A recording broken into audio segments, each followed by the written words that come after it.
Gold buyers, మీ కష్టాల్లో నమ్మకమైన మీ ఆత్మీయ నేస్తం.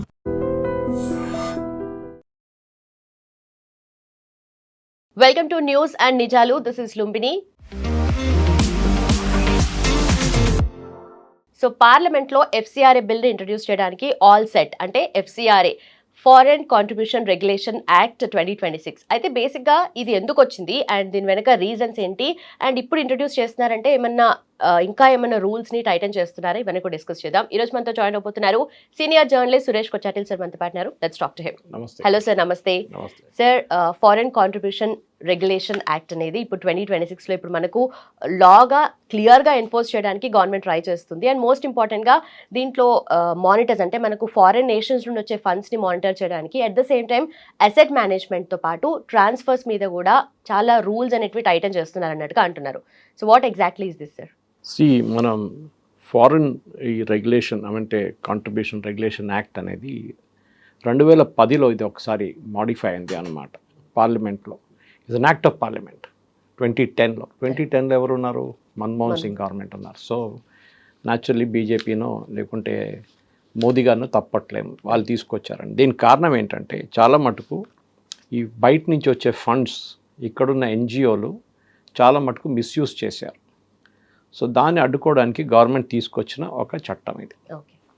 2010లో ఇది తీసుకొచ్చారు. 2010 తర్వాత మనం చూస్తున్నామంటే దీన్ని తర్వాత, ఎందుకంటే ప్రిడిసెసర్ లా దీనికన్నా ముందు 1976లో ఒకటి ఉండే, దాన్ని మాడిఫై చేసి ఇంప్రూవ్ చేశారనమాట. ఇందిరాగాంధీ పీరియడ్, ఆ టైంలో Indira Gandhi period. You're right.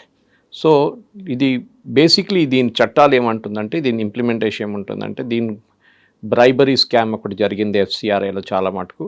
CBI FCRI officials ఎన్జిఓలు కుమ్మక్కై చేసిన పనులు 2022లో సిబిఐ రేడ్ చేసి వీళ్ళ మీద చట్టాలు తీసుకొచ్చారు. మన్మోహన్ సింగ్ గవర్నమెంట్ దీన్ని ఎందుకు తీసుకొచ్చారంటే దానికి కారణం ఒకటి ఉంది. Kudankulam nuclear power plant project వ్యతిరేకంగా పెద్ద ఒక క్యాంపెయిన్ నడిపించారు. అది మనం అనుకున్న ఇనిషియల్ అక్కడున్న లోకల్ ప్రజలు చేశారు. వాళ్ళకు రేడియేషన్ కన్సర్న్స్ ఉంటుంది, ఇది న్యూక్లియర్ పవర్ ప్లాంట్ వస్తే మాకు ప్రాబ్లం ఉంటుంది, అది ఇది అని చెప్పేసి. కానీ చేపించిందంతా చర్చ్ వాళ్ళు. దాని వెనుక పాలిటిక్స్ ఉండే. ఎందుకంటే యుఎస్ గవర్నమెంట్కి ఏం కావాలంటే మనం వాళ్ళ వైపు నుంచి, వాళ్ళ దగ్గర నుంచి కొనాలని వాళ్ళకు ఒక ఇది ఉండే, ఏముండే. న్యూక్లియర్ పవర్ ప్లాంట్ వాళ్ళు ఎస్టాబ్లిష్ చేయాలి, వాళ్ళు స్థాపించాలి. ఎందుకంటే this is a 6-part plant అన్నమాట. దాంట్లో 3 సెటప్ అయినా ఇంకా 3 సెటప్ కావాల్సి. తో కూడంకులం వ్యతిరేకంగా చేస్తే క్యాంపెయిన్ చేసి రష్యాని ఎక్కడి నుంచి తరిమి కొడితే Russia is going to build it. మేము అంటే వెస్టింగ్ హౌస్ కానీ మిగతా యూఎస్ కంపెనీ వాళ్ళు ఇండియాకి టెక్నాలజీ అమ్మగలరు, వాళ్ళు సెటప్ చేస్తారు ప్లాంట్. చాలా పెద్ద ఘర్షణ జరిగింది, కొంత పోలీస్ ఫైరింగ్ జరిగింది, కొంతమంది చనిపోయారు. తర్వాత గవర్నమెంట్ తెలిసిపోయిందంటే ఇది నడిపించిందంతా చర్చ్ వాళ్ళు. వాళ్ళ వెనక నిల్లి డబ్బులు పెట్టి మనుషులు తీసుకొచ్చి క్యాంపెయిన్ నడిపించి దీన్ని వ్యతిరేకించడానికి ట్రై చేశారు. సో మన్మోహన్ సింగ్ గవర్నమెంట్కి అప్పుడు తెలిసిపోయింది క్యాంపెయిన్ ఇది ఇట్లా అని చెప్పి వాళ్ళు మార్పులు కూడా తీసుకొచ్చారు దానికన్నా ముందు 2010లోనే. తర్వాత మనకు తెలిసింది స్టెర్లైట్ అని చెప్పి ఇంకో కంపెనీ తూతుకుడిలో తమిళనాడులో కాపర్ ప్లాంట్ వేదాంత గ్రూప్ వాళ్ళది సెటప్ చేసి స్టార్ట్ చేసిన తర్వాత దాన్ని కూడా అడ్డుకున్నారు. అక్కడ కూడా పెద్ద క్యాంపెయిన్ నడిచింది దాని వ్యతిరేకంగా. ఈ తూతుకుడిలో ఉన్న ఈ స్టెర్లైట్ క్యాంపెయిన్ ఎందుకు నడిచిందంటే చైనా దీని వెనుక ఉన్నారు త్రూ మెనీ అదర్ ఆర్గనైజేషన్. వాళ్ళ ఫ్రంటల్ కమ్యూనిస్ట్ ఆర్గనైజేషన్స్ని వాడుకొని చర్చ్ని ఇన్ఫ్లుయెన్స్ చేసి మళ్ళీ ఇదే గొడవ చేశారు వాళ్ళు. స్టెర్లైట్ బంద్ చేసేసారు. యాక్చువల్లీ పొల్యూషన్ నార్మ్స్ కానీ అది మీట్ కాలేదని చెప్పి సుప్రీంకోర్టు దాని వ్యతిరేకంగా ఒక పిటిషన్ వచ్చినప్పుడు వాళ్ళు బ్యాన్ చేసేసారు. అప్పుడు దాకా మనం ఇనీషియల్ స్టేజ్లో మనం ఇంపోర్ట్ చేస్తుండే కాపర్ మన దేశానికి. అండ్ కాపర్ అనేది ప్రతి దాంట్లో వాడుకుంటాం, ప్రతి ఎలక్ట్రానిక్ ఐటెంలో ఉంటుంది. ఈవెన్ హౌస్ హోల్డ్ ఐటమ్స్లో మీకు కనిపిస్తుంది, కాపర్ వెసల్స్ కనిపిస్తుంది మీకు. అది కాకుండా మీకు నార్మల్ ఇండస్ట్రీలో కూడా మోటార్ వెహికల్స్లో అన్ని ప్లేసెస్లో కాపర్ కనిపిస్తుంది మీకు. సో మనం ఇంపోర్ట్ చేస్తుండే బయట నుంచి. కానీ స్టెర్లైట్ సెటప్ చేసిన తర్వాత మనం ఎక్స్పోర్ట్ చేయడం మొదలుపెట్టాం. అంటే మనకున్న కెపాసిటీ సరిపోయింది, మనకున్న డిమాండ్ సరిపోయిన తర్వాత ఎక్స్పోర్ట్ చేయడం మొదలుపెట్టారు. ఆ మార్కెట్ చైనాని కొట్టారు ఇమ్మీడియట్గా వెళ్ళి. చైనాకే పెద్ద ప్రాబ్లం అయిపోయింది, చైనా అండ్ పాకిస్తాన్. ఎందుకంటే పాకిస్తాన్ వీళ్ళకు రా మెటీరియల్ సప్లై చేస్తుండే చైనాకి. సో ఇది ఎట్లయినా అడ్డుకోవాలని చెప్పి దీన్ని క్యాంపెయిన్ నడిపించారు, స్టెర్లైట్ క్లోజ్ చేయించారు. స్టెర్లైట్ క్లోజ్ చేసిన తర్వాత India is now a net importer of copper. మనం మళ్ళీ ఇంపోర్ట్ చేసుకుంటాం. ఎవరి దగ్గర నుంచి? చైనా దగ్గర నుంచి. సో ఇది మన దేశంలో నడుస్తున్న క్యాంపెయిన్, ఈ ఎన్జిఓల పని ఇది. ఒక 80% మంది ఇదే పని చేస్తారు, ఒక 20% జెన్యున్ పని చేస్తారు. మన దేశంలో 25,000 ఎన్జిఓల లైసెన్సెస్ క్యాన్సిల్ చేశారు మోదీ గవర్నమెంట్ వచ్చిన తర్వాత. ఆల్మోస్ట్ ఒక 16,000 మంది వాళ్ళ 15,000 సంథింగ్ వాళ్ళ రిజిస్ట్రేషన్ ల్యాప్స్ అయిపోయిందని ఇంటిమేట్ చేశారు గవర్నమెంట్. అంటే మీరు 5 సంవత్సరాల్లో ఏ ఎన్జిఓ అయినా కానీ, ఏ సొసైటీ అయినా కానీ, ఏ అసోసియేషన్ కానీ మీరు ఎఫ్సిఆర్ఐ తీసుకుంటే మీరు రిజిస్టర్ చేయాల్సి వస్తుంది. ఏదో ఒకసారి తీసుకుంటే అయిపోతుందని కాదు. సో దాంట్లో 15,000 మంది పోయారు. సో టోటల్ మన దగ్గర ఉన్న 50,000లో ఇప్పుడు ఉన్నది 15,000, 14,000 సంథింగ్ ఎన్జిఓలు ఉన్నారు. దాంట్లో మ్యాక్సిమం సౌత్ ఇండియాలో ఉన్నది ఎక్కువ, కొంచెం నార్త్ ఈస్ట్లో ఎక్కువ ఉన్నారు. మళ్ళీ ఇది ఒక ఎఫ్సిఆర్ఐ రిజిస్ట్రేషన్ చేయాలంటే దానికి కావాల్సిన చాలా చట్టాలు ఉన్నాయి. One of the main thing is centralised bank account ఉండాలి. మీరేదో పల్లెటూరులో వెళ్ళి ఒక బ్యాంక్ అకౌంట్ ఓపెన్ చేసి అక్కడి నుంచి ఆపరేట్ చేసి సెంట్రల్ గవర్నమెంట్ దాన్ని మానిటర్ చేయలేరు. సో వీళ్ళు ఏం చేస్తారు, ఇప్పుడు సెంట్రల్ గవర్నమెంట్ ఏం చేస్తారు, చట్టం తీసుకొచ్చినప్పుడు ఇచ్చి ఉంది. State bank of India parliament branch అని చెప్పి ఒక బ్రాంచ్ ఉంది ఢిల్లీలో. ఈ బ్రాంచ్లోనే వీళ్ళు అకౌంట్ ఓపెన్ చేయాలి. మీరు ఇప్పుడు ఉన్న దాని ప్రకారం మీరు ఎక్కడి నుంచైనా ఆపరేట్ చేసుకోవచ్చు దాని తర్వాత, కానీ అకౌంట్ అక్కడి నుంచి ఉంటుంది. సో సెంట్రల్ గవర్నమెంట్ ఉన్న ఏజెన్సీస్ అక్కడి నుంచి మానిటర్ చేస్తారు. అది ఈడీ ఉండొచ్చు, అది సిబిఐ ఉండొచ్చు, లేకుంటే ఈవెన్ ఇన్కమ్ ట్యాక్స్ డిపార్ట్మెంట్ ఉండొచ్చు. వాళ్ళు కాన్స్టెంట్గా మానిటర్ చేస్తుంటారు ఎంత డబ్బులు వస్తున్నాయి, ఎంత డబ్బులు పోతున్నాయి. సో ఇది ఎఫ్సిఆర్ఐది జరిగిందన్నమాట. ఇప్పుడు ఎఫ్సిఆర్ఐలో కొంచెం అమెండ్మెంట్స్ తీసుకొస్తున్నారు గవర్నమెంట్. అది మనం అర్థం చేసుకోవాలి, ఎందుకు ఈ అమెండ్మెంట్స్ తీసుకొస్తున్నారు, దాని రీజనింగ్ ఏంటి. ఈ ఎఫ్సిఆర్ఐని చాలా మటుకు మిస్యూజ్ చేసుకుంటున్నారు. అంటే మీరు తీసుకొచ్చిన దాని కాదు డబ్బులు వాడుకుంటున్నది. మీరు ఫర్ ఎగ్జాంపుల్ మీరు ఎడ్యుకేషనల్ పర్పస్ అని చెప్పి బయట నుంచి ఒక 50 కోట్లు తెచ్చుకుంటారు ఫారిన్ కరెన్సీలో, కానీ ఆ 50లో మీరు 10 కోట్లు కూడా వాడరు. మిగతా 40 కోట్లు ఎక్కడ పోయింది ఎవరికి తెలియదు. అన్ని ఫేక్ అకౌంట్లు తయారు చేసి, అన్ని ఫేక్ బిల్స్ తయారు చేసి, మేము ఆ బిల్డింగ్ కట్టాము, ఈ బిల్డింగ్ కట్టాము, అక్కడ స్కూల్ కట్టాము, ఇక్కడ స్కూల్ కట్టామని చెప్పి, ఒకటి ఆంధ్రప్రదేశ్లో స్కూల్, ఒక తమిళనాడులో స్కూల్, ఒకటి నాగాలాండ్లో స్కూల్, ఒకటి ఛత్తీస్గఢ్లో స్కూల్ అని చెప్పి అట్లా చేస్తారనమాట.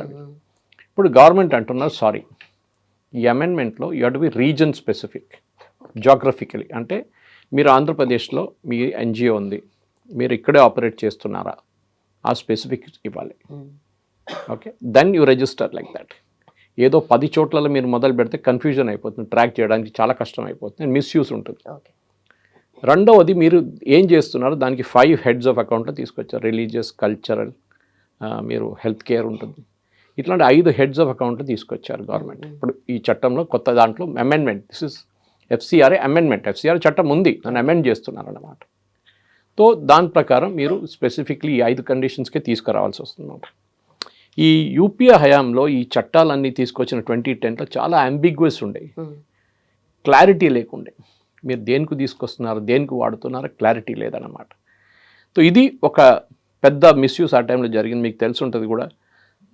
ఇప్పుడు అమిత్ షా గారు మొన్న ఒక మీటింగ్ పెట్టారు జూన్లో, ఈ క్రిస్టియన్ రిలీజియస్ ఇన్స్టిట్యూషన్ హెడ్స్తో అందరిని పిలిపించి ఢిల్లీలో మాట్లాడారు. మీకేదో డౌట్స్ ఉందన్నారు ఎఫ్సిఆర్, నేను క్లారిఫై చేస్తాను అంటే వాళ్ళు క్వశ్చన్స్ అడిగారు దీని గురించి, సీజర్ ఆఫ్ అసెట్స్ గురించి, అది నేను ఎక్స్ప్లెయిన్ చేస్తాను మీకు. ఇదన్నీ అడిగిన తర్వాత అమిత్ షా గారు చెప్పారు, దేశంలో వస్తున్న మొత్తం అమౌంట్ది 30% ఈ క్రిస్టియన్ ఇన్స్టిట్యూషన్స్కి వెళ్తుంది. అది మేము చాలా మటుకు ట్రాక్ చేస్తున్నాం. దాంట్లో ఒక టోటల్ అమౌంట్లో ఒక 25-30% మిస్యూజ్ అవుతుంది కన్వర్జన్కి. అది మేము అడ్డుకుంటాం ఈ కొత్త చట్టంలో. కానీ మిగతా దాంట్లో మాకు ప్రాబ్లం లేదు, ఉన్నాయి అక్కడెక్కడ అవకతవకలు ఉన్నాయి, కానీ we'll manage that, we will have to track it. Audit ఉంటుంది, ఇన్కమ్ ట్యాక్స్ స్టేట్మెంట్ ఉంటుంది, రిటర్న్స్ ఫైల్ చేయాల్సి వస్తుంది. కానీ మిగతా 70% మాకు ప్రాబ్లం. సో దాని తర్వాత డీటెయిల్ డిస్కషన్ తర్వాత వీళ్ళందరూ వెళ్ళారు, బిషప్స్ కానీ ఫాదర్లు కానీ వీళ్ళు కార్డినల్స్ అందరూ వెళ్ళిపోయి దే వర్ వెరీ హ్యాపీ. వాళ్ళకన్నా మాకు ప్రాబ్లం లేదు బిల్తో. కానీ కాంగ్రెస్ పార్టీకి ఉంది, ఎందుకంటే రిమైనింగ్ 70% ఎక్కడికి వెళ్తుంది, ఇది మనం అడగాల్సింది. ఎవరికి 70% డబ్బులు వస్తుంది. సో గవర్నమెంట్కి తెలుసు ఎవరి దగ్గరికి, ఎందుకంటే సెంట్రలైజ్ స్టేట్ బ్యాంక్లో ఉంది డీటెయిల్స్ అన్నీ. ఇప్పుడు జరుగుతున్న ఈ అమెండ్మెంట్ యాక్ట్లో చాలా క్లియర్గా కొన్ని ఫ్యాక్టర్స్ గవర్నమెంట్ తీసుకొస్తున్నారు, అంటే వాటర్ టైట్ చేసేస్తున్నారు అన్నమాట. మీకు తెలిసి ఉంటుంది ఒక టైంలో కాంగ్రెస్ పార్టీకి అప్పుడున్న terrorist sympathizer and later declared terrorist Zakir Naik 50 లక్షల రూపాయలు ఇచ్చాడు కాంగ్రెస్ పార్టీకి. తర్వాత ఈయన టెర్రరిస్ట్ అని తెలిసిన తర్వాత, టెర్రరిస్ట్ ప్రీచర్ అని తెలిసిన తర్వాత వాళ్ళు వాపస్ రిటర్న్ ఇచ్చారు కాంగ్రెస్ వాళ్ళు. ఆయన లేడు ఇక్కడ, ఆయన మలేషియాలో ఉన్నాడు ఇప్పుడు దాకా. సో మనం చూస్తున్నట్టు ఇప్పుడున్న దీని ప్రకారం ఈ మార్పులు తీసుకొస్తుంది లైసెన్సెస్ క్యాన్సిల్ చేయడంలో, రిజిస్ట్రేషన్లో, అది కాకుండా క్లోజర్ అయితే ఏం జరుగుతుందని చెప్పేసి చాలా మటుకు మార్పులు తీసుకొస్తున్నారు. సో వీల్ గో 1 by 1 అనమాట. ఒకటి, మీకు అప్రూవల్స్ తీసుకోవాల్సి వస్తుంది అనమాట. మీరు దేనికి అప్రూవల్ తీసుకుంటున్నారు? Religious, cultural, educational, health care, అట్లాంటి రిలేటెడ్ వన్స్ ఉంటుంది, దానికే మీరు అప్రూవల్ తీసుకోవాలి. ఓకే, జాగ్రఫికల్ నేను ఎక్స్ప్లెయిన్ చేశాను. ఏ జాగ్రఫీలో మీరు ఆపరేట్ చేయబోతున్నారు అదే జాగ్రఫీలో ఆపరేట్ చేయాలి. స్ట్రిక్ట్ రిలీజియస్, ఇప్పుడు మీరు స్కూల్స్లో ఏం జరుగుతుందంటే, మనం వి అప్రిషియేట్ క్యాథలిక్ ఇన్స్టిట్యూషన్స్ అంటే కాన్వెంట్స్ చాలా మంచిది, వాళ్ళు చేసిన సేవలు ఎప్పటి నుంచో బాగానే ఉంటుంది. కానీ అక్కడ ఒక రిలీజియస్ బెంట్ ఆఫ్ మైండ్ ఉంటుంది, ఒక చర్చ్ ఉంటుంది దాని లోపల.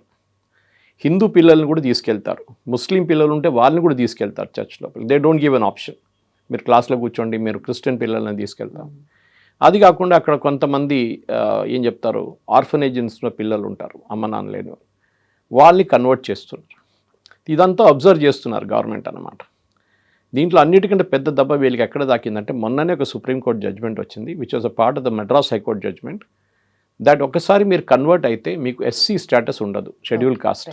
ట్రైబ్ మీరు ఉంచుకోవచ్చు, but if you convert from Hinduism to Islam or Christianity or any other religion, మీది ఎస్సీ స్టేటస్ పోతుంది. దానికి కారణాలు ఉన్నాయి. ఎందుకంటే హిందూ రిలీజన్లోనే డిస్క్రిమినేషన్ ఉందని చెప్పి ఎస్సీ ఎస్టీ స్టేటస్ తీసుకొచ్చారు, schedule tribe and schedule caste. దాని తర్వాత ఓబీసీలు కూడా ఇంక్లూడ్ చేశారు. కానీ క్రిస్టియానిటీలో అది లేదంటున్నారు, దానికోసం కదా క్రిస్టియానిటీకి వెళ్ళింది వీళ్ళు. కానీ అక్కడ కూడా ఉండదంటే మళ్ళీ మీరు క్రిస్టియానిటీకి ఎందుకు వెళ్ళారు, ఆర్ ఇస్లాంకి వెళ్ళారు? అక్కడ డిస్క్రిమినేషన్ ఉందంటే మళ్ళీ క్యాస్ట్ లేదు ఇస్లాంలో. కోర్స్ వాళ్ళకి షియా సున్నీ అట్లాంటివి ఉన్నాయి కొన్ని. ఈవెన్ నార్త్ ఇండియాకి వెళ్తే, మీరు కాశ్మీర్కి వెళ్తే బకర్వాల్ చెప్పే కమ్యూనిటీ ఉంటారు Jammu Kashmir, they are ST schedule tribe. వాళ్ళు ఈ మేకల్ని చేస్తారు వాళ్ళు అనమాట, they take care of herding of the sheeps. అట్లాంటి నార్త్ ఈస్ట్లో చాలా కమ్యూనిటీస్ ఉన్నారు, they are also schedule caste, schedule tribes, కానీ they are actually north tribals అన్నమాట. వాళ్ళు కన్వర్ట్ చేసుకున్నారు చాలా మటు. ఈవెన్ ఛత్తీస్గఢ్లో big conversion is going on. దీన్ని అరికట్టడానికి గవర్నమెంట్ ఇప్పుడు కొన్ని చర్యలు తీసుకుంటున్నారు అన్నమాట. లాస్ట్ ఇయర్ మనం చూస్తే మొత్తం డొనేషన్స్ వచ్చిన దాంట్లో ఫైనాన్షియల్ ఇయర్ 25-26లో కర్ణాటక, అస్సాం, వెస్ట్ బెంగాల్, ఛత్తీస్గఢ్, ఈ 4 ఈ స్టేట్స్కే మ్యాక్సిమం అమౌంట్ వెళ్ళింది. అది ఎందుకు వెళ్ళింది మీరు గెస్ట్ చేసుకోవచ్చు. ఛత్తీస్గఢ్లో లెఫ్ట్ వింగ్ ఎక్స్ట్రీమిజం నడుస్తుండే అప్పుడు, Naxalites. Government dead line ఇచ్చిండే, April 30కి మేము ఫినిష్ చేసేస్తాం. సడన్గా అమౌంట్ అక్కడ వెళ్ళడం మొదలుపెట్టింది, ట్రైబల్స్ని కన్వర్ట్ చేయడం మొదలుపెట్టారు. చాలా ఇన్స్టిట్యూషన్స్ అక్కడ వచ్చేసింది, చర్చిలు రావడం మొదలుపెట్టి. మన దగ్గర కూడా తెలంగాణ, ఆంధ్ర వైపు వెళ్తే మొత్తం చర్చిలు కనిపిస్తాయి మీకు. దానికి వస్తున్న డబ్బులు ఎక్కడి నుంచి వస్తున్నాయి, ఎవరు పంపిస్తున్నారు? ఒక చిన్న ఇండస్ట్రీగా మారిపోయింది. ఒక పాస్టర్గా ఉంటే మీకు టార్గెట్ ఇస్తారు, వాళ్ళు ఇంతమందిని కన్వర్ట్ చేయాలి, మీరు నెలకి ఇంతమందిని కన్వర్ట్ చేస్తే మీకు ఇంత జీతం టార్గెట్ ఉంటుంది, ఒక మనిషిని కన్వర్ట్ చేస్తే ఇంత అని చెప్పేసి. ఫ్రీడమ్ ఆఫ్ రిలీజియన్ అని ప్రాక్టీస్ చేయడానికి కాన్స్టిట్యూషనల్ రైట్ ఇచ్చారు, కానీ కన్వర్షన్కి రైట్ ఇవ్వలేదు. మీరు మీకు ఎంత ప్రేమ ఉంటుంది రిలీజియన్తో, మీరు ఎవరు చెప్పకుండానే మీరు కన్వర్ట్ చేసుకోవచ్చు. కానీ మీరు వెళ్ళి పదే ఆయన్ని పర్సువేడ్ చేసి లాస్ట్లో కన్వర్ట్ చేసి వాళ్ళకి డబ్బులు కానీ మిగతా ఇచ్చేసి ఎంటైజ్ చేసి తీసుకొస్తుంది, దాన్ని గవర్నమెంట్ ఆపుతుంది. నో ప్రొటలైజేషన్ అనమాట, అబ్సల్యూట్లీ నథింగ్. మూడోది అని చెప్పొచ్చు మనం, strict religious and educational cultural limits. మీరు ఒక స్కూల్లో ఒక ప్లే ఆర్గనైజ్ చేశారు, దాంట్లో మీరు రిలీజియస్ కానటేషన్స్ తీసుకొస్తే దాన్ని ఆపేస్తారు. It should not be done అన్నమాట. నో కన్వర్షన్, నేను ఆల్రెడీ చెప్పాను. No political classes. మీరు మీ స్కూల్ నడిపిస్తున్నారు, కాలేజ్ నడిపిస్తున్నారు, అన్నీ చేస్తున్నారు, ఆర్ ఈవెన్ సండే క్లాస్ నడిపిస్తున్నారు, దాంట్లో మోదీ గారిని తిట్టడమో, గవర్నమెంట్ని తిట్టడమో, any government for that matter, Modi government అని లేదు, స్టేట్ గవర్నమెంట్ ఉండొచ్చు, ఇక్కడున్న కాంగ్రెస్ గవర్నమెంట్ తిట్టడం, లేకుంటే తమిళనాడులో ఉన్న జోసెఫ్ స్టాలిన్ గవర్నమెంట్ తిట్టడం, ఏమైనా ఉండొచ్చు. Okay, Joseph Vijay sorry. So ఇట్లాంటి దాంట్లో చాలా మటుకు గవర్నమెంట్ స్ట్రిక్ట్ తీసుకొచ్చారు క్లాజెస్. No ideological content. మీరు ఐడియాలజీని మళ్ళీ తీసుకురాకూడదు దీంట్లో, స్కూల్స్ కానీ ఎడ్యుకేషనల్ ఇన్స్టిట్యూషన్స్లో. చాలా మటుకు టైట్ ఫైనాన్షియల్ కంట్రోల్స్ పెట్టారు. Audit, filing of returns if required. దాని తర్వాత చాలా ఇంపార్టెంట్ అంటే రెస్ట్రిక్షన్స్ పెట్టారు. వీళ్ళు ఏం చేస్తారు, ఎగ్జాంపుల్ ఇస్తాను మీకు.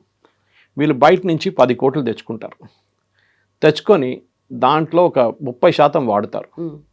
కానీ బయట పేపర్లు ఏం చూపిస్తారంటే మేము 90% వాడేసాము, మాకు నెక్స్ట్ ఇన్స్టాల్మెంట్ కావాలని చెప్పి మళ్ళీ ఎఫ్సిఆర్ఏ వాళ్ళు యూఎస్లో చాలామంది ఉన్నారు రెడీ డొనేట్ చేయడానికి, వాళ్ళ దగ్గర తెచ్చుకుంటారు. కానీ ఈ అమౌంట్ ఇక్కడ ఉంది, ఓకే, ఆ అమౌంట్ వాడలేదు ఇంకా. సో గవర్నమెంట్ అంటున్నారు 75% మీకు వచ్చిన డబ్బులు ఫస్ట్, దాన్ని వాడిన తర్వాతనే మీరు నెక్స్ట్ ఇన్స్టాల్మెంట్కి అప్లై చేయొచ్చు. Okay, and 10 lakhs you have to use in 2 years minimum. మీరు డబ్బులు తీసుకెళ్ళి బ్యాంకులో పెట్టడం కాదు, మిగతా ఇక్కడ ఎఫ్డీలో పెట్టడం కాదు, కోఆపరేటివ్ బ్యాంక్స్లో పెట్టడం కాదు. మీరు 10 లక్షలైనా మీ అమౌంట్ మినిమం 2 yearsలో వాడాల్సి వస్తుంది, 2 financial yearsలో. ఓకే, ఇన్స్టాల్మెంట్ రెస్ట్రిక్షన్ మీకు చెప్పాను. ఇప్పుడు అసెట్ సూపర్విజన్, ఇక్కడే పెద్ద గొడవ నడుస్తుంది. ఏం జరుగుతుందంటే మీరు ఒక ఎన్జిఓ స్టార్ట్ చేస్తారు, ఓకే, స్టార్ట్ చేసి 5 సంవత్సరాలు కదా పీరియడ్, దాని తర్వాత మీరు రిన్యూ చేయరు దాన్ని, you allow it to lapse. మీరు వచ్చిన డబ్బులతోని మీరు ఒక చర్చ్ కట్టుకున్నారు, స్కూల్ కట్టుకున్నారు, కొన్ని బిల్డింగ్స్ కట్టుకున్నారు, దాంతో ఒక 10 కార్లు కొనుక్కున్నారు, 5 బస్సులు కొనుక్కున్నారు, అన్నీ చేస్తారు. ఇప్పుడు మీరు ఈ ల్యాప్స్ అయినప్పుడు ఏమైపోతుందంటే ఈ ప్రాపర్టీ అంతా ఎవరిది ఉందో వాళ్ళకి వెళ్ళిపోతుంది, ఇండివిజువల్కి. ఎన్జిఓ పేరు మీద ఉంటుంది కానీ ఎన్జిఓ లేదు కదా. ఆర్ వాట్ ఈ does smartly is he or she, వాళ్ళు ఈ ప్రాపర్టీ ల్యాప్స్ అయిన తర్వాత immediately అమ్మేసుకుంటారు.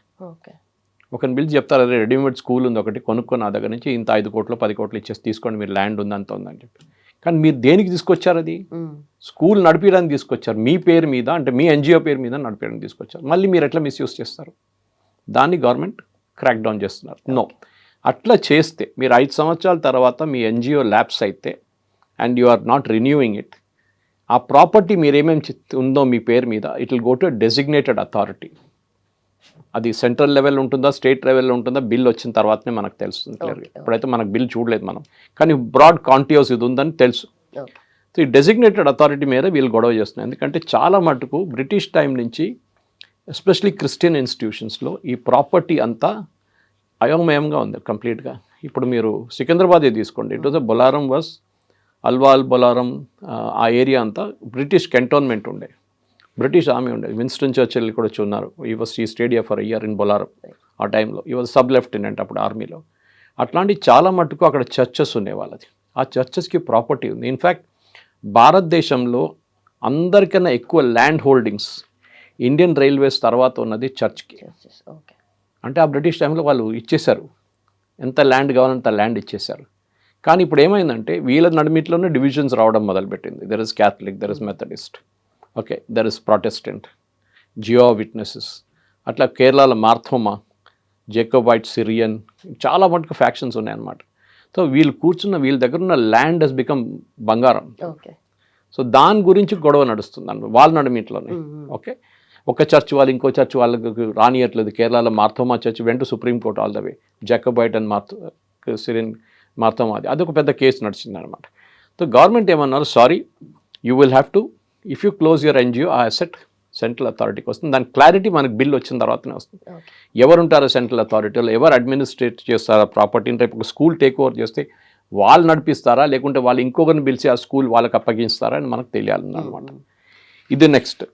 The other thing that we need to understand is, ఈ డోనర్స్ నీకు ఒక federation of churches of north America అని చెప్పి ఎవరో మీకు డొనేట్ చేస్తారు, ఒక 10 కోట్లు 20 కోట్ల రూపాయలు. ఎవరు వీళ్ళు? They are only a front. వాళ్ళ వెనక వాళ్ళకి డబ్బులు ఎవరు ఇచ్చారు ఇది మనకి ఇప్పుడు దాకా తెలియదు. We note never ask that. కానీ కొత్త చట్టంలో మీకు ఎవరు ఆఫ్ దట్ చర్చ్ వాళ్ళకు మీకు ఇచ్చిన డొనేషన్, వాళ్ళకి ఎవరు ఇచ్చారు డొనేషన్ మాకు తెలియాలి. వాళ్ళ ఆరిజిన్ కూడా తెలియాలి. రాకెఫెల్లర్ ఫౌండేషన్ ఇచ్చారా, ఫోర్డ్ ఫౌండేషన్ ఇచ్చారా, లేకుంటే ఇట్లాంటి జాకీర్ నాయిక్ వాళ్ళంటే ఇచ్చారా ఇస్లామిక్ ఇన్స్టిట్యూషన్స్కి, అది మాకు తెలియాలి. మీకు ఖత్తర్ నుంచి డబ్బులు వచ్చినాయి, ఎవరు ఇచ్చారు ఖత్తర్ నుంచి? We want to know who gave the money. ఒక మాస్క్ కట్టడానికో ఒక మద్రసా స్టార్ట్ చేయడానికి ఎవరు ఇచ్చారో డబ్బులు. దట్ అల్టిమేట్ డోనర్ ఇవాళ దాకా హిడెన్ ఉంది. ఇప్పుడు అల్టిమేట్ డోనర్ ఎవరైనా తెలిసిపోతుంది అనమాట. ఇంకోటి పబ్లికేషన్ ట్రాకింగ్. వీళ్ళు ఏం చేస్తారంటే చాలా మటుకు న్యూస్ పేపర్స్ని స్పాన్సర్ చేస్తారు. ఫర్ ఎగ్జాంపుల్ కేరళలో దీపిక అని ఉంది, it is run by the church news paper, regular news paper, daily news paper. అట్లనే ఈవెన్ ఇస్లామిస్ట్ వాళ్ళకు కూడా న్యూస్ పేపర్ ఉంది, చంద్రిక అని చెప్పేసి. కానీ వాళ్ళు చెప్తే మాట్లాడుతున్నప్పుడు వాళ్ళు అంటారు మేము సెక్యులరు అది ఇది అంటారు, కానీ వాళ్ళ అజెండా ఒకటే. అది కాకుండా వీళ్ళు చాలా మటుకు మ్యాగజైన్ స్పాన్సర్ చేస్తారు. దాంట్లో చాలా మటుకు గవర్నమెంట్ వ్యతిరేకత ఆర్టికల్స్ కానీ మిగతా దాన్ని పబ్లిష్ చేస్తారు. వీళ్ళు వెబ్సైట్స్ మెయింటైన్ చేస్తారు. వీళ్ళు సోషల్ మీడియా హ్యాండిల్స్ మెయింటైన్ చేస్తారు, ఒక క్యాంపెయిన్ నడిపిస్తారు. ఇప్పుడు కూడం కులం లాంటిది చాలా మటుకు ఇప్పుడు కాక్రోచ్ జనతా పార్టీ ప్రొటెస్ట్ అంటే మీరు చూస్తుంటే చాలా మటుకు సోషల్ మీడియా హ్యాండిల్స్లో వస్తుంటాయి. These are all sponsored by these people. ఆ జీతం ఇచ్చి వాళ్ళకి డబ్బులు ఇచ్చి నడిపిస్తున్న క్యాంపెయిన్ ఉంటుంది. సో గవర్నమెంట్ ఏమంటున్నారంటే you have to report all your social media handles. నాకు సంబంధం లేదని చెప్పకండి, మీరు డబ్బులు ఇస్తున్నారు రేపు తెలిస్తే అంతే సంగతి, పనిష్మెంట్ ఉంటుంది. News paper, magazine, any printed matter, online, offline, social media, digital media మొత్తం డిస్క్లోజ్ చేయాలి. ఇప్పుడు దాకా అది లేకుండా చట్టంలో. సో ఈ అమెండ్మెంట్లో అది కూడా వస్తుంది. అండ్ ఇన్వెస్టిగేషన్, సెంట్రలైజ్డ్ ఇన్వెస్టింగ్, ఇప్పుడు దాకా స్టేట్ లెవెల్ ఇన్వెస్టిగేషన్ కాకుండా సెంట్రల్ లెవెల్ నుంచి ఇన్వెస్టిగేషన్ ఉంటుంది. దాంట్లో క్లియర్గా సెంట్రల్ గవర్నమెంట్ వాళ్ళ సిబిఐ ఉండొచ్చు, ఇంకెవరైనా ఉండొచ్చు, ఈడీ ఉండొచ్చు, దే విల్ ఇన్వెస్టిగేట్, వాళ్ళు పెనల్టీ వాళ్ళు డిసైడ్ చేస్తారు. రేషనలైజ్ చేశారు పెనల్టీస్ని అంతా. అంటే ముందు ఒక్కొక్క స్టేట్కి ఒక్కొక్క రూల్, ఒక్కొక్క టైంలో ఒక్కొక్క అమెండ్మెంట్లో ఒక్కొక్క చట్టం వచ్చినప్పుడు, ఇప్పుడు మీరు అమౌంట్ మిస్యూజ్ చేస్తే 30% ఆఫ్ ద అమౌంట్ మిస్యూజ్ చేస్తుంది గవర్నమెంట్ పెనల్టీగా పెడతారు, or 1 lakh whichever is higher. Okay, అంటే మినిమం 1 lakh అని ఉంటుంది పనిష్మెంట్ మీకు. ఇంప్రిజ్మెంట్ దీనికన్నా ముందు 5 సంవత్సరాలు ఉండే, అది తగ్గించి 1 year చేశారు. అది మంచిదే కదా, వీళ్ళు అప్రిషియేట్ చేయాలి. కానీ దాని మీద కూడా గొడవ చేస్తుంటారు వీళ్ళు. ఇదన్నీ చట్టాలు తీసుకొచ్చిన అమిత్ షా గారు ఇప్పుడు దాన్ని ప్రజెంట్ చేయబోతున్నారు. బహుశా మండే రోజు it might come to parliament and it requires a simple majority. 2/3 majority అక్కర్లేదు. ఉమెన్స్ రిజర్వేషన్ బిల్లో డీలిమిటేషన్ పార్ట్ ఉండే చూడండి, దాట్ కాన్స్టిట్యూషన్ 2/3 మెజారిటీ కావాలి దానికి. దీనికి సింపుల్ మెజారిటీ పాస్ అయిపోతుంది లోక్సభలో, రాజ్యసభలో ఏ ఇష్యూ ఉండదు. గవర్నమెంట్ ఇదంతా ఎందుకు తీసుకొస్తున్నాడు, దేనికన్నా ముందు ఒక పెద్ద ప్రాజెక్ట్ ఉండే క్రిస్టియన్ ఇన్స్టిట్యూషన్స్ యుఎస్ నుంచి, కాల్డ్ ప్రాజెక్ట్ జోషువా, కన్వర్షన్ కోసం. వాళ్ళు ఏమన్నారంటే భారతదేశాన్ని ఇక్కడ ఉన్న వాళ్ళకి కల్చర్ లేదు, వీళ్ళకి మాట్లాడడం తెలియదు, వీళ్ళకి టాయిలెట్ ఎటికెట్స్ లేదు, వీళ్ళకి ఏం లేదు, మనం నేర్పిస్తాం వీళ్ళని, they are all jungle like type, వాళ్ళని మనం క్రిస్టియన్ దాంట్లో తీసుకొచ్చి ప్రాజెక్ట్ జోషువా అని చెప్పి we will educate and make it like America అని చెప్పి ఆ ప్రాజెక్ట్ని తర్వాత గవర్నమెంట్ పట్టుకున్నారు. వాళ్ళు ఎవరెవరు ఆర్గనైజ్ చేశారు, చాలామందిని అరెస్ట్ చేయడం జరిగింది, వాళ్ళని డిస్బ్యాండ్ చేయడం కూడా జరిగింది. కానీ రీసెంట్లీ ఇంకొక స్కామ్ బయటకు వచ్చింది. It was called project Timothy. Timothy project. దాంట్లో ఏం జరిగిందంటే అమెరికా నుంచి 1000 డెబిట్ కార్డులు ఒక అమెరికన్ బ్యాంక్ పేరు మీద భారతదేశానికి వచ్చింది. 1000 డెబిట్ కార్డులు ఇక్కడ వచ్చి అన్ని స్టేట్స్లో ఈ కార్డు డిస్ట్రిబ్యూట్ అయింది. అది గవర్నమెంట్కి ఎట్లా తెలిసిందంటే గుజరాత్లో ఒక ఇన్సిడెంట్ జరిగింది. అక్కడ ఒక పూజారి ఉండే టెంపుల్లో, ఆయన ఒకరోజు చూస్తే ఇది లేదు, టీకా లేదు, ఏం లేదు, క్రాస్ వేసుకుని తిరుగుతున్నారు పూజారి. సో డౌట్ వచ్చింది పక్కన, ఏంట్రా నిన్నదాకా పూజారి ఉన్నాడు ఇప్పుడు ఏమైందంటే క్వశ్చన్ చేస్తే నేను రథం మార్చుకున్నాను. వచ్చా ఓకే ఫైన్, మీ చాయిస్ మీద అని చూస్తే వాళ్ళ కొడుకు మొన్నదాకా స్కూటర్ మీద తిరుగుతున్నాడు, కార్లో తిరుగుతున్నాడు ఇప్పుడు. ఏమనంటే నేను చదువుకుంటున్నా అంటాడు, ఏది కాలేజీలో చదువుకుంటున్నాడు వాడు, ఏది థియాలజీ, ఇన్ క్రిస్టియన్ థియాలజీ గురించి, అంటే వాడు కూడా మారిపోయాడు. సో వీళ్ళు బ్యాక్గ్రౌండ్ ఇన్వెస్టిగేట్ చేస్తే వాడికి బ్యాంక్ అకౌంట్లో ప్రతి నెల 2,50,000 రూపాయలు వచ్చి పడుతుంది. అది కాకుండా ఈ కారు ఇదంతా వాళ్ళకి ఇచ్చారు. చదువుకుంటున్నాడు, స్టూడెంట్ థియాలజీ. అక్కడి నుంచి ఇన్వెస్టిగేషన్ మొదలు పెడితే ఈ 1000 కార్డులు ట్రాక్ చేశారు అక్రాస్ ద కంట్రీ. ఇదే ఒకటే బ్యాంక్, యుఎస్ బ్యాంక్ నుంచి 1000 కార్డులు ఇండియాలో సర్క్యులేట్ అవుతుంది. ఒకటే పేరు మీద సుభాష్ కుమార్ మీద ఉన్నది 1000 కార్డులు తయారు చేసి డిస్ట్రిబ్యూట్ చేసి, కొంతమంది ₹1,00,00,000 విత్డ్రా చేస్తున్నారు, కొంతమంది 50 లక్షలు విత్డ్రా చేస్తున్నారు, కొంతమంది 10 లక్షలు విత్డ్రా చేస్తున్నారు. అన్నీ ఒకటేసారి కాదు. ఇప్పుడు ₹1,00,00,000 మీరు విత్డ్రా చేయాలంటే మీకు ప్రాబ్లం అవుతుంది. So they withdraw in installments అనమాట, ఏటీఎంకి వెళ్ళి. సో అట్లాంటి ఏటీఎం విత్డ్రాల్స్ జరిగింది. సో దానికి ఎందుకు చేశారంటే ఎఫ్సిఆర్ఏని సర్కమెంట్ చేయడానికి చేశారు వీళ్ళు.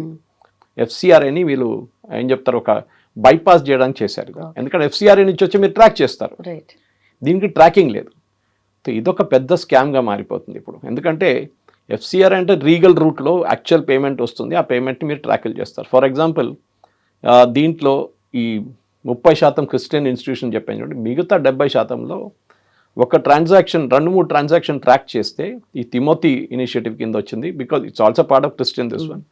ఆ పేమెంట్స్ బంగ్లాదేశ్కి వెళ్ళింది. 3 బంగ్లాదేశ్ నుంచి 3 కార్డులు ఆపరేట్ అయినాయి. ఈ అమౌంట్ ఛత్తీస్గఢ్కి వెళ్ళిన అమౌంట్ కూడా బంగ్లాదేశ్కి వెళ్ళిన తర్వాత, ఎందుకు బంగ్లాదేశ్, వెస్ట్ బెంగాల్కి వెళ్ళిన అమౌంట్ బ్యాంక్ నుంచి ట్రాన్స్ఫర్ అయింది, బంగ్లాదేశ్ నుంచి అది మన వెస్ట్ బెంగాల్ నుంచి విత్డ్రా చేసి బంగ్లాదేశ్కి పంపిస్తున్నారు, పట్టుకున్నారు. బంగ్లాదేశ్కి ఎందుకు పంపిస్తున్నారని తర్వాత ఇన్వెస్టిగేటివ్ ఏజెన్సీ మమతా బెనర్జీ టైంలో జరిగింది. దెన్ దే ఫౌండ్ అవుట్ అక్కడ నుంచి జమైతే ఇస్లామీ లాంటి ఆర్గనైజేషన్ మళ్ళీ భారతదేశంలో టెర్రర్ నడిపించడానికి, టెర్రర్ అవుట్ఫిట్ స్పాన్సర్ చేయడానికి ఆ డబ్బులు మళ్ళీ ఇండియాకి పంపిస్తున్నారు రిటర్న్.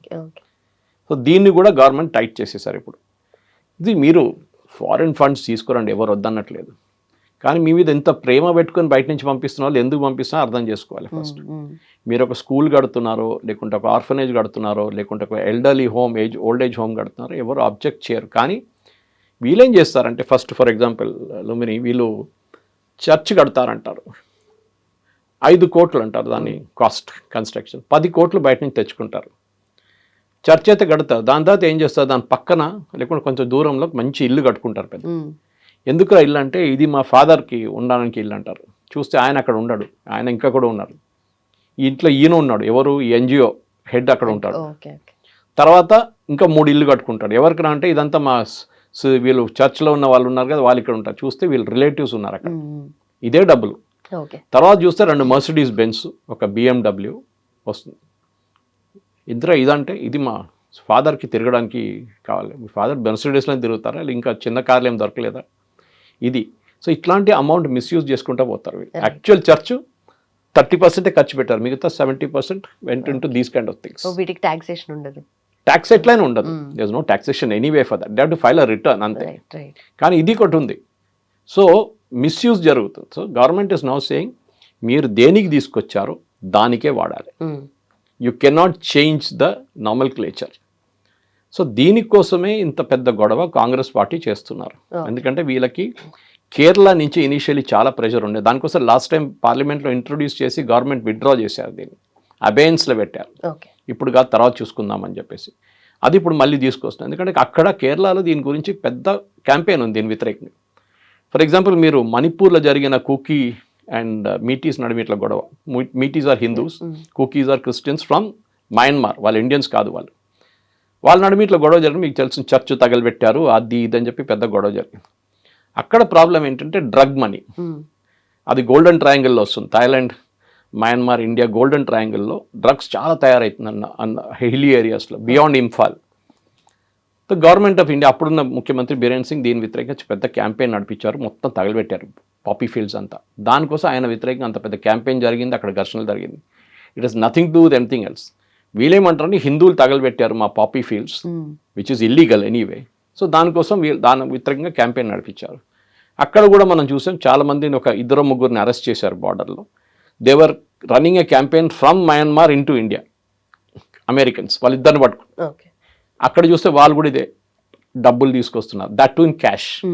అప్పుడు మీరు అసలు ట్రాక్ చేయలేరు. మీరు బ్యాంకింగ్ అకౌంట్ నుంచి వచ్చిన డబ్బులు అంటే లీగల్గా ట్రాక్ చేయొచ్చు. ఇప్పుడు ప్రాజెక్ట్ తిమోతి లాగానే the same thing, Timothy project లాగా మిగతా కూడా ఇప్పుడు ఏం చేస్తున్నారు అంటే FCRA అవాయిడ్ చేయడానికి చాలా ఇన్ఫార్మల్ రూట్స్ తీసుకొస్తున్నారు. ఓకే, ఫర్ ఎగ్జాంపుల్ కారు కొంటారు, 10 కార్లు కొనేసి ఎవరో పేరు మీద ఉంటుంది కార్లు, తర్వాత 2 నెలల తర్వాత ట్రాన్స్ఫర్ చేస్తారు వాళ్ళు. ట్రాక్ ఎట్లా చేస్తారు, కారు యూజువలీ మనం కొనుక్కుంటున్నప్పుడు కొంచెం పెద్ద అమౌంట్ కారు ఉంటే వీళ్ళు IT డిపార్ట్మెంట్ ఇన్ఫార్మ్ చేస్తారు, ఎవరు మన కార్ షోరూమ్ వాళ్ళు. మనకు తెలియదు, అది వాళ్ళు చేస్తారు, వాళ్ళ పని అది. మీరు 50 లక్షలు, ₹1,00,00,000 కారు కొంటున్నాయి, మీరు 40 లక్షల కారు కొంటే వాళ్ళు ఇన్ఫార్మ్ చేస్తారు. ఎందుకంటే మీకు మీ ప్యాన్లో ఆ స్టేట్మెంట్ ఉంటుంది, మీకు శాలరీ ఎంత వస్తుంది, మీకు వచ్చేది 10 లక్షలు, మీకు కొన్న కార్ ఏమో 40 లక్షలు. హౌ ఇస్ ఇట్ పాసిబుల్ అని అడుగుతారు వాళ్ళు. This is what is happening. So government ఏం చేస్తున్నా అంటే ఇప్పుడు మనం మొత్తం చట్టం చూడలేదు ఇంకా. So we will know only once it's tabled in the Lok Sabha and then Rajya Sabha. కానీ ఇది బేసిక్లీ గవర్నమెంట్ దీన్ని ఏం చేస్తున్నా అంటే they are kind of making things strict. ఇప్పుడు దాకా చాలా లీనియంట్ ఉండే దాన్ని చాలా స్ట్రిక్ట్ చేస్తున్నారు. ఎక్కడ లూప్ హోల్స్ ఉంటే అది అవాయిడ్ చేయడానికి చేస్తున్నారు అన్నమాట. కానీ దాని వ్యతిరేకంగా ఒక క్యాంపెయిన్ నడిపించడము, దాని వ్యతిరేకంగా బీజేపీ మైనారిటీ అని చెప్తున్నప్పుడు అమిత్ షా గారు చెప్పారు 30% క్రిస్టియన్స్కి వస్తుంది, దాంట్లో ఒక 30% ఫ్రాడ్ ఉంది, మిగతా 70% ఎవరికి వెళ్తుంది. ఇప్పుడు వచ్చే ప్రతి పెనీ మీద మనకైతే మానిటరింగ్ ఉంటుంది గవర్నమెంట్ అని చెప్పేసి. దురంధర్ సినిమా చూసారు కదా, దాంట్లో ఫేక్ నోట్ కరెన్సీ ప్రింటింగ్ ఒకటి ఉండే స్కీమ్ ఒకటి. వాళ్ళ బ్రదర్ ఎవరు ఇవాళ కూడా ఒక అసాసినేషన్ జరిగింది. Okay, Baloch, one fellow was killed and shot today. వాళ్ళ అక్కడ లయారీలో నిన్న అసాసినేషన్ అటెంప్ట్ జరిగింది ఒకటి. ఈ ఫేక్ నోట్ కరెన్సీ కూడా ఇదే ఉండే, అది ఇంకో వే ఆఫ్ డూయింగ్ థింగ్స్ అన్నమాట. నేపాల్ నుంచి ఇంట్రడ్యూస్ చేస్తారు, శ్రీలంక నుంచి ఇంట్రడ్యూస్ చేస్తారు ఇండియన్ కరెన్సీ, పాకిస్తాన్ ప్రింట్ చేస్తారు, ఇప్పుడు బంగ్లాదేశ్ కూడా ఉంది. సో దీన్ని కూడా మనం అరికట్టాల్సి వస్తుంది, దీన్ని కూడా ట్రాక్ చేయాల్సి వస్తుంది అనమాట. ఎందుకంటే గవర్నమెంట్ చెక్ చేస్తున్నారని తెలిసిన వాళ్ళు బ్యాంకింగ్ రూట్ వాళ్ళు వాడుకోరు, నాన్ బ్యాంకింగ్ రూట్స్ వాడుకుంటారు. సో దీన్ని ఇంకొక దట్ ఈస్ అనదర్ గేమ్. అది మన ఇంటెలిజెన్స్ ఏజెన్సీస్ వాళ్ళు చేస్తున్నారు.